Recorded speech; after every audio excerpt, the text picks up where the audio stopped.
Highlanders, kamusta kayo? Isa na naman pong video ang ating gagawin for today.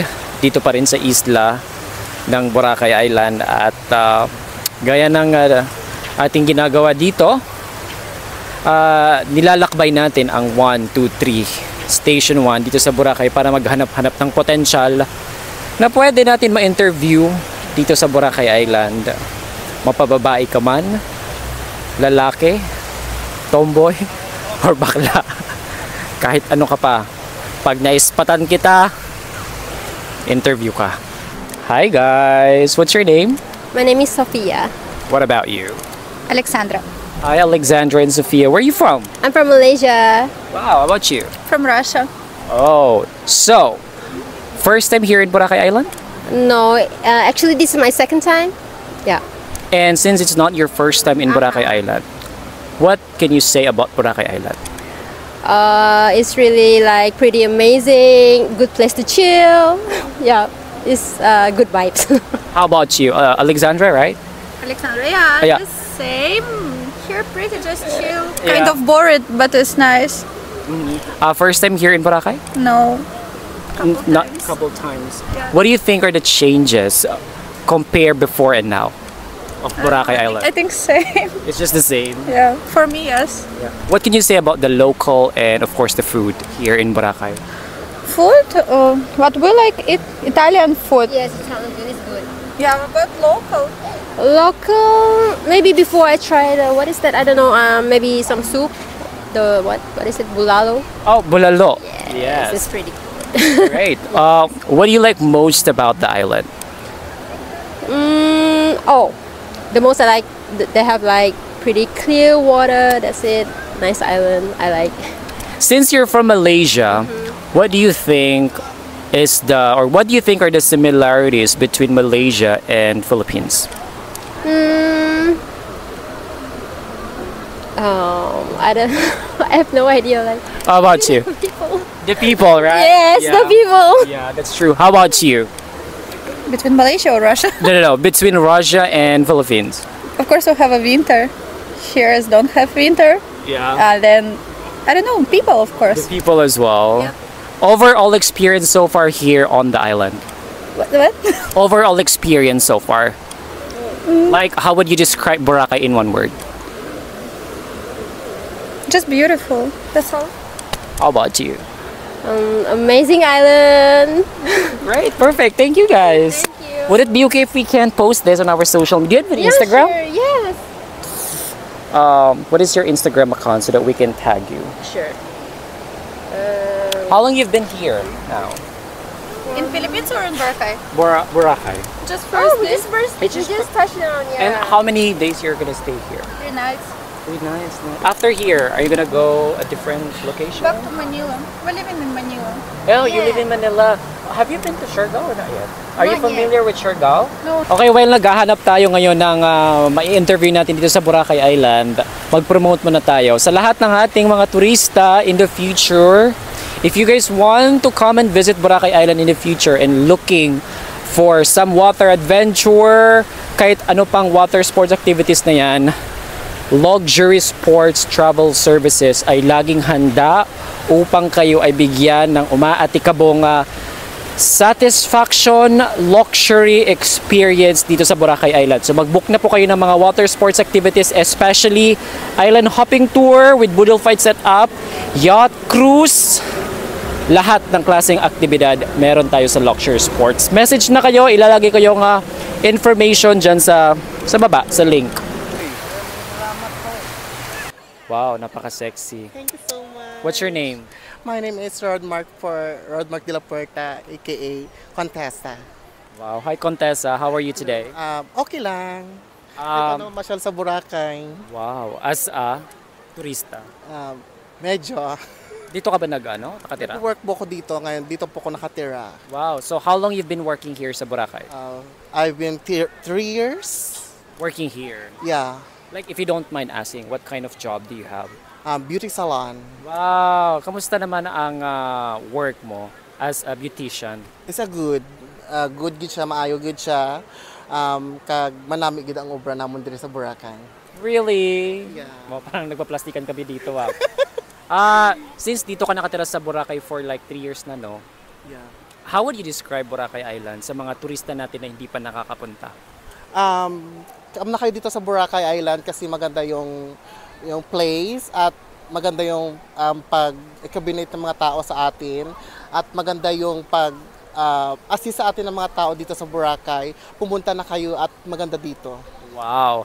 If given a chance lang na maging isa kang ambassadress ng Department of Tourism, paano mo ipopromote ang Boracay Island locally and internationally? Bilang ako ambassadoress ng Department of Tourism. Department of Tourism, ang masasabi ko lang is yung Boracay is maganda. Hindi pa sa maganda, maganda pang pupuntahan, marami pang explorer at marami pang lugar na pwede pupuntahan ng mga tao na hindi pa alam ng mga iba. At wala sa iba nandito pa sa Boracay makikita lamang. Wow, 'di ba? Ang taray ng kanyang swimsuit, 'di ba? Para nangangain. Rawr! Thank you, Contessa. Thank you. Nice your name. Hello, I'm Lawrence. Jillian. Taga saan kayo? From Bulacan. First time sa Boracay? I think, no, second time? Fifth Six. time na niya. Sixth time na niya. Ay, talaga? Dito ka na lang tumira. Sobrang dala sa Diba? Bora. Like, every year siya nasa Bora. Really? Bakit? Bakit palagi ka dito sa Boracay Island? Maganda dito eh. Kasi hindi ko alam. Parang masaya lagi. Every time na nandito. Like, happy feel namin talaga tong place na to. Every time na nagvi-visit kami, together with the fam.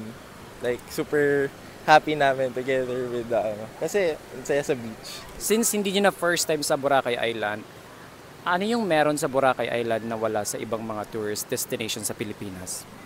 I think yung culinary diversity, sobrang daming choices of foods, tapos yung vibes, everywhere you visit, it's different.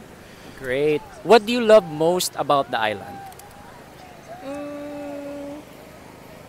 Siguro yung maraming tao. Parang hindi naman, marami rin naman tao sa iba, pero iba yung dito. Kasi parang, ang dami mong makikita. Parang ganun.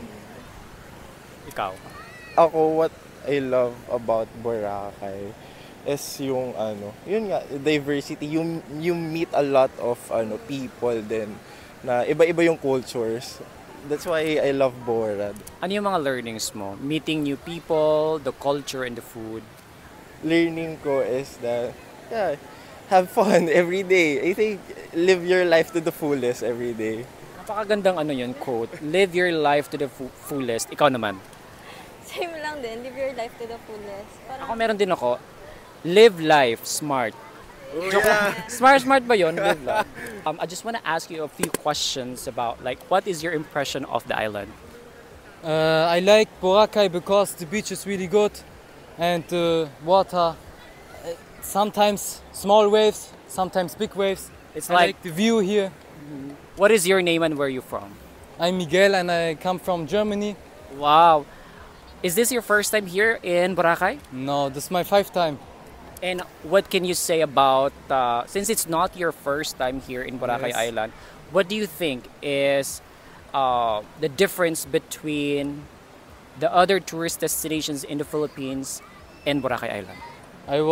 I'm only here in Boracay Island. I don't was on other islands. You haven't visited other tourist spots destinations? Yes, What- only this one. What do you love most about Boracay? The food, What is your favorite food here? rice, chicken and beef tapa. It is now 5:40 in the afternoon at guys, tingnan nyo yung sunset. Ang ganda ng sunset ngayon. So nandito kami ngayon sa Station 1. Nakailan na ba tayo? 4 na yung aming na-interview dito sa isla at madadagdagan pa yan kung meron tayong maispatan na pwede magpa-interview dito sa isla ng Boracay Island. What is your name? Rufa po. Ina po. Taga saan sila? Manila. Same. Same lang po. Kamusta naman yung stay nyo sa Boracay? So far, so good. So good po, maganda po dito. Ano yung pinakagusto nyo dito sa Boracay Island? Yung, yung environment. very lively yung mga tao, yan. Tsaka hindi siya ganun ka-crowded unlike before kasi hindi na siya masyadong bakasyon ganun, may pasukan na ulit. So ayun, mas okay siyang puntahan ngayon. First time niyo sa Boracay, hindi? Yes, first time. First time po. Wow, so what is it like to be first timer sa isla? For me, it's good po kasi ito po yung gusto ko for my birthday po. Birthday mo ngayon? Nung 28 po, July 28. Related, happy birthday. Thank you po. Tapos, Ayun po, excite din po kasi ayun nga po first time lang po dito sa Boracay. Then, ganda po ng mga view, tas ang peaceful po, ganun. may nagawa na kayong mga activities dito sa isla. Yes po, like jet ski and parasailing yesterday. Ano yung pinaka-favorite niyong activities dito? For me po, yung jet ski, kasi po, pangarap ko po yun mag-jet ski, matagal na. So, kaya ginawa ko siya para for my birthday gift po. For sure, hindi lang Boracay yung napuntahan niyo na tourist spots destination, di ba? Ano yung mga, the difference between Boracay Island compared doon sa mga napuntahan niyo na mga tourist destination? Ito, bukod sa you need to fly here, tawag dito, ibang-iba talaga yung Boracay sa ibang beaches, no? It's very serene here, no? Yun. For me po, mas maganda po dito kasi ngayon po, malayo po sa amin, then kailangan pa po mag-airplane. Like sa, napupuntahan po namin, like bus, ganun po. Then dito po, so, ang ganda po ng sand, ganun, so fine po. One word to describe Boracay Island. Ayun, serenity. Sa akin po, beautiful. Alright, so this is going to be... Okay. Nag-English pa ako. So dito ko na po tatapusin yung ating video. So I guess marami na tayong na-interview. May mga information na kayong nakuha about Boracay Island at gabi na rin. Kailangan ko nang kumain at magpahinga tapos mag-i-edit kasi real time ako nag-i-edit dito. Don't forget to like and subscribe. Kung gusto nyo lang akong supportahan, pero kung hindi naman, okay lang din. Ang importante, makikita nyo yung video ko dito sa Boracay Island. Diba? Bye guys!